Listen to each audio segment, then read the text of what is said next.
بسم الله الرحمن الرحيم، والصلاة والسلام على سيدنا محمد صلى الله عليه وسلم وعلى آله وصحبه أجمعين. ازيكم يا حبايبي؟ عاملين ايه؟ ان شاء الله النهاردة هنعمل الشاورما اللحمة المصري الدايبة، بأسهل وألذ وبأسهل وألذ وأسرع طريقة على الإطلاق. الشاورما اللحمة بجد يعني دي من الآخر بقى، دي على طريقتي من الآخر. وهنعمل معاها طبعا الرز البسمتي. هي طبعا ممكن تتعمل في سندوتشات وممكن تتاكل برز، بس احنا هنعملها مع رز. وهنعمل معاها صوص الطحينة الجميل والتومية، احنا عاملينها قبل كده. تعالوا نشوف ان شاء الله هنعملها ازاي. الأول هقول لكم على قطعية اللحمة. احنا بنجيب اللحمة ديت اللي هي لحمة البفتيك، اللي هي من عرق الفليتو، عشان تكون إيه ناعمة ودايبة كده وتبقى جميلة. وبنقطعها بنفس التقطيعة اللي انتوا شايفينها دلوقتي، ان هي يعني في حدود نص سنتي كده، يعني السمك بتاعها او العرض بتاعها في حدود نص سنتي. هنقطعها بالتقطيعة اللي انتوا شايفينها دي، زي ما انتوا شايفين كده بالظبط، يعني في نفس الحجم ده بالظبط. واللحمة طبعا بتكون يا إما من وش الفخدة يا إما من عرق الفليتو، يعني حاجة لحمة بتكون اللي هي اللحمة اللي هي إيه الدايبة الناعمة. وبعد كده هنجيب بقى التتبيلة ديت. هنجيب بولة كبيرة ونحط فيها كوباية مية بصل. مية البصل بنجيب بصلاية وبنحطها مثلا في الخلاط، نضربها في الخلاط ونصفيها، أو في الكبة ونصفيها، أو نعملها على المصفى ونبشرها ونصفيها ونصفي ناخد المية بس بتاعتها. وبعدين مية البصل حطيناها دلوقتي في البولة، نزلنا عليها بعصير ليمونة وبربع كوباية زيت. اللي نازل ده الزيت، وبربع كوباية زيت، وعلبة زبادي. علبة زبادي الحجم الصغير أو الحجم الكبير مش فارقة، بس أنا حطيت علبة زبادي صغيرة. ودلوقتي حطيت معلقة كبيرة خل. وجبنا البهارات اللي هي عبارة عن بابريكا وفلفل اسود وكركم وقرفة وبهارات لحمة. ولو في كزبرة ناشفة ماشي، كمان ممكن نحط معاها كزبرة ناشفة.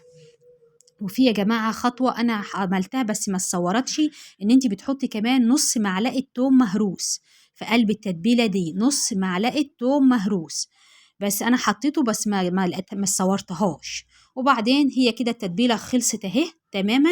هننزل بقى فيها باللحمة اللي احنا مقطعينها، لحمة الشاورما، وهنحطها في قلب التتبيلة وهتقعد فيها فيما لا يقل عن 6 ساعات. يعني شاورما الفراخ ممكن تعمليها على طول، لأن الفراخ بتشرب التتبيلة بسرعة. أما شاورما اللحمة لا، لازم أقل حاجة 6 ساعات، يا إما ليلة كاملة في التلاجة يعني. وبعدين دلوقتي بقى نغطيها بورق استرتش ونحطها في التلاجة لمدة 6 ساعات. هنغطيها بقى دلوقتي كويس، وعشان ايه ونحطها في التلاجة لمدة 6 ساعات، وهنسيبها بقى في قلب التتبيل. وبعد ال6 ساعات هنطلعها بقى ونبدأ ايه نشتغل فيها. دلوقتي بقى هناخدها نعينها، نحطها في التلاجة لمدة 6 ساعات، وبعد 6 ساعات هنطلعها نشتغل فيها. ودلوقتي بقى بعد ما 6 ساعات فاتوا هنبدأ بقى نجيب الخضار اللي هو عبارة عن البصل والطماطم والفلفل. هنقطع البصل زي ما انتوا شايفين كده شرايح. هنقطع البصل دلوقتي شرايح. دلوقتي بنقطع البصل، وبعد ما قطعنا البصل هنجيب طبق بقى كبير، نحط فيه البصل والفلفل والطماطم المتقطعين. احنا كده قطعنا البصل، لسه الفلفل هنجيب 2 فلفل، حبتين فلفل، واحد احمر وواحد اخضر، ولو في اصفر ماشي، بس الموجودين الاحمر والاخضر هنجيبهم برضو ونقطعهم زي ما انتوا شايفين التقطيعة كده. ده الخضار اللي احنا هنحطه على الشاورما. هنخلص من الخضار، وبعدين هنجيب طاسة ونبدأ نحط يعني نسوي في الشاورما بقى أو في اللحمة عامة، وبعدين هنبدأ نشوف نعمل ايه. دلوقتي الفلفل بعد ما خلصناه هنحطه بقى في الطبق. احنا كده قطعنا البصل وقطعنا الفلفل شرايح زي ما انتوا شايفين. يبقى دي البصل ودي الفلفل. هنجيب بقى طماطمايه واحده، هنحوش قلبها، القلب اللي جوه عشان ما ينزلش ميه.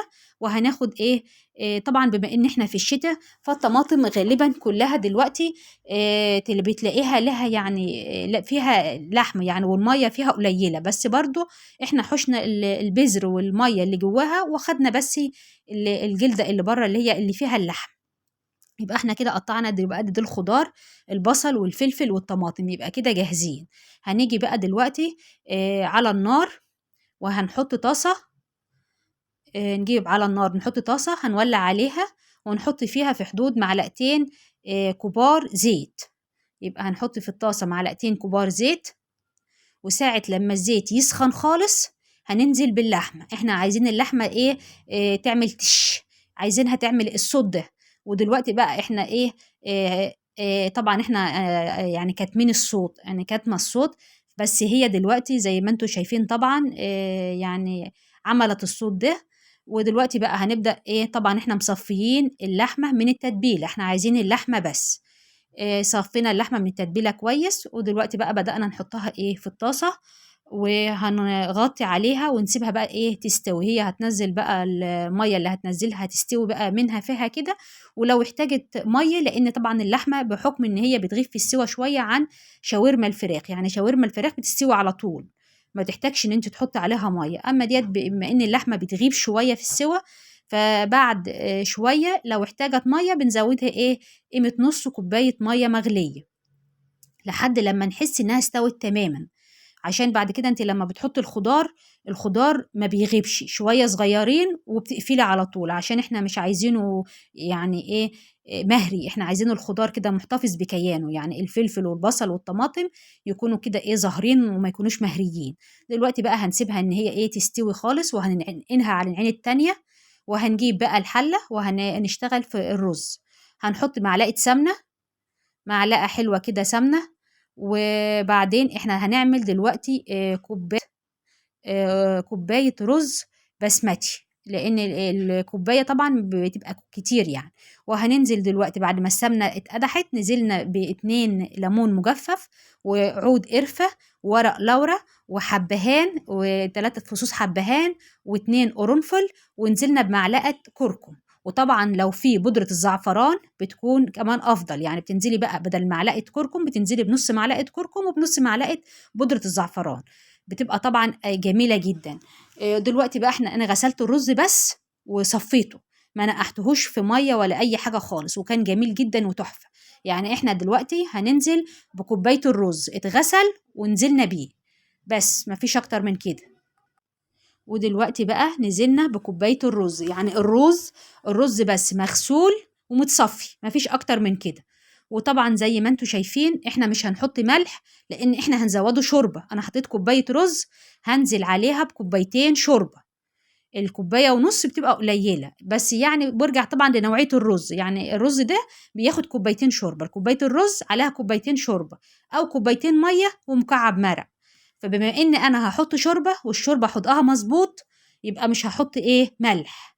يبقى إحنا كده نزلنا بكوبايتين شوربة. وطبعا والرز بنحمصه مع السمنة ومع الكركم، ومع ايه التوابل الموجودة ديت، اللي هي الليمون المجفف والقرفة والحبهان ورق اللوري والقرنفل. ودلوقتي بقى الرز بقى مية مية، هنسيبه بقى ايه لما يشرب الشوربة بتاعته. يبقى كوباية الرز على كوبايتين شوربة. ودلوقتي بما ان اللحمة استوت يعني خالص، بننزل عليها الأول بالبصل والفلفل. لحد لما البصل والفلفل يتبالوا كده شوية بنقوم ننزل بالطماطم، وبعد الطماطم بقى ما بنقلبش. يعني هو احنا كده هتقلبيه دلوقتي بعد ما حطيت البصل والفلفل، وبعدين لما يتبالوا شوية بتقومي نازلة بالطماطم. وساعة ما بتحطي الطماطم يعني 5 دقايق كده بالكتير، وبتقومي مطفية. بس خلاص هي كده ايه تبقى ايه بتبقى كده خلصت يعني. خلاص احنا دلوقتي هننزل بالطماطم وايه، وهنسيبها بقى يعني 5 دقايق ونطفي عليها. خلاص هي كده شبه استوت. احنا مش عايزين الخضار يبقى مهري، احنا عايزينه محتفظ بكيانه، يبقى يعني باين كده ويبقى كويس، ومبقاش بقى يعني مهري ولا حاجة. يبقى خلاص كده هي الشاورما شبه خلصت. والرز طبعا بيتردد، يعني هو كمان على وشك ان هو ايه يخلص. دلوقتي احنا لقيتها مايعة شوية، فحطيت خدت كمان قيمة نص معلقة صغيرة ملح. بس كده الحدق بتاعها كده مظبوط. والرز زي ما دلوقتي هتشوف اهو، الرز كده استوى يعني بتردد بس. هنقلبه ونسيبه كمان على النار مثلا قيمة 10 دقايق كده ولا حاجة، ونهدي النار عشان يكمل سواه أكتر يعني. هو كده مظبوط خالص زي ما انتوا شايفينه، مفلفل وجميل خالص خالص خالص، يعني ممتاز. دلوقتي الرز بقى هننقله على عين الصغيرة ونهدي عليه ونسيبه. ودلوقتي بقى هنيجي نعمل العيش المحمر. هنجيب الطاسة ونحط فيها قيمة 3 4 معالق زيت أو ربع كوباية زيت. وساعة لما الزيت يتقدح أو يسخن كويس، لازم يتقدح عشان العيش ما يشربش زيت. لو حطيتيه والزيت لسه ما اتقدحش، العيش بيشرب زيت، مادة دهنية كتير، وكده طبعا بيبقى غلط. عايزينه ان هو يتقدح كويس. وخلاص بعد ما اتقدح بنزلنا بالعيش وبنقلبه لحد لما بياخد اللون الذهبي، بنبدأ نخرجه. العيش ده طبعا يعني من ضمن متطلبات الشاورما نبقى فيها العيش المحمر ده او العيش المحمص، بيبقى يعني حاجة أساسية موجودة فيها. فعملناه دلوقتي وهنكمل بقية بقى الكمية لوحدي بقى. وبعدين دلوقتي هنبدأ نعمل صوص الطحينة الممتاز. هنجيب في حدود معلقتين 3 طحينة، وهننزل عليهم بمعلقتين صغيرين كده زبادي، وننزل عليهم بعصير نص ليمونة،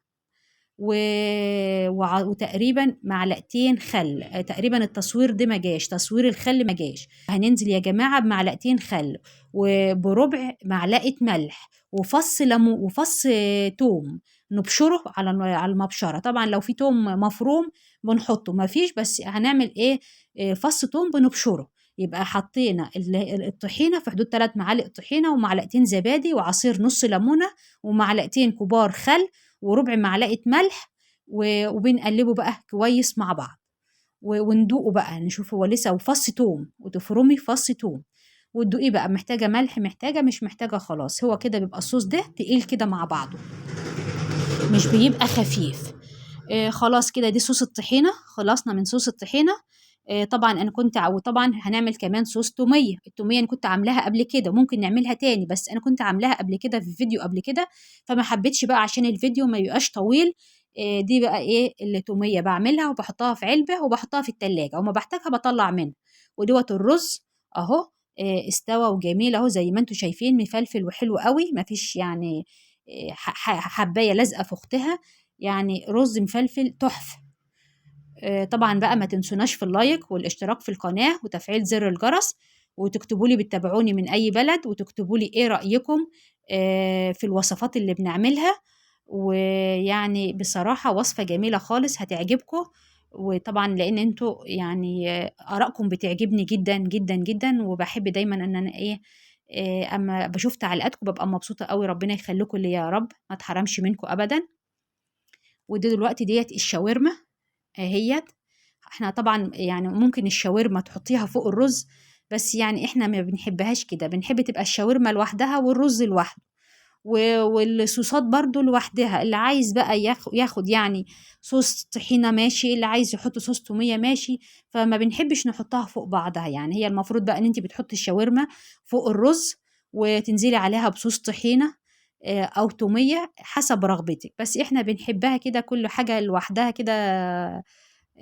يعني منعزلة لوحدها كده، وكل واحد بقى ياخد اللي هو عايزه. الرز زي ما انتوا شايفين اهو مستوي خالص ومفلفل، والشاورما جميلة جدا، والريحة والله والطعم جميل. حتى ريحة التتبيلة وانا بتبل فيها الشاورما الريحة جميلة جدا جدا جدا، يعني مفيش ولا كلمة. وديت طبعا التومية، وديت صوص الطحينة. صوص الطحينة الجميل قوي اللي هيعجبكم قوي قوي قوي. يعني احنا كده عملنا الشاورما يعني من الألف للياء. وبألف هنا وشفا، ومع ألف ألف ألف سلامة. وإن شاء الله نشوفكم في حلقة جديدة بإذن الله.